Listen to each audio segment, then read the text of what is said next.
مسلم league نون نے وزیر اعظم عمران خان کے خلاف قومی اسمبلی میں عدم اعتماد کی تحریک لانے کے لیے جہانگیر ترین گروپ کے ساتھ ہاتھ ملانے کا عندیہ دے دیا ہے۔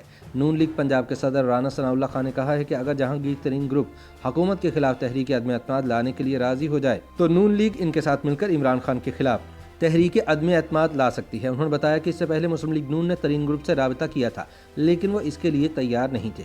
رانا ثناء اللہ کہتے ہیں کہ اگر گورنر پنجاب لندن میں ایسی کوئی لابنگ کر رہے ہیں جس میں ترین گروپ اور دیگر پارٹیوں کو ملا کر تحریک عدم اعتماد لانا شامل ہے تو ہم بھی اس کے لیے تیار ہیں۔ اردو نیوز کے ساتھ خصوصی انٹرویو میں انہوں نے اس بات کی تردید کی کہ گورنر پنجاب چودھری سرور لندن میں نواز شریف سے ملے ہیں اور کوئی نیا لندن پلان تیار ہو رہا ہے۔ رانا ثناء اللہ سے جب یہ پوچھا گیا کہ ان کی پارٹی وزیر اعظم کے خلاف تحریک عدم اعتماد لانے میں دلچسپی رکھتی ہے یا پھر ان کا مطالبہ وقت سے پہلے عام انتخابات کا ہے تو انہوں نے کہا کہ وہ دونوں آپشنز کے لیے تیار ہے۔ اگر عدم اعتماد پہلے آتی ہے یا لائی جاتی ہے اور ان ہاؤس تبدیلی ہو جاتی ہے، وزیر اعظم تبدیل ہو جاتے ہیں تو بھی اگلا مرحلہ جلد الیکشن کا ہوگا۔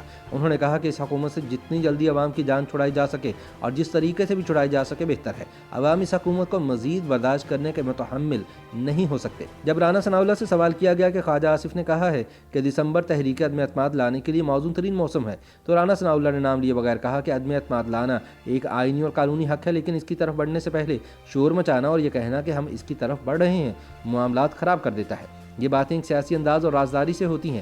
جب ہمارے پاس نمبرز پورے ہوں گے تو ہم عدم اعتماد کیوں نہیں لائیں گے؟ نون لیگ عدم اعتماد کے حق میں نہیں، یہ تاثر بالکل غلط ہے۔ جب ان سے پوچھا گیا کہ کیا مسلم لیگ نون کے اندر دھڑے بازی کی سیاست اپنے عروج پر ہے کیونکہ ایسا کہا جا رہا ہے کہ مسلم لیگ نون کے اندر دراڑیں اور بڑھ چکی ہیں، تو رانا ثناء اللہ کا کہنا تھا کہ ایسا بالکل نہیں ہے۔ یہ پارٹی جیسے پہلے تھی ویسے اب بھی متحد ہے اور یہ متحد ہی رہے گی۔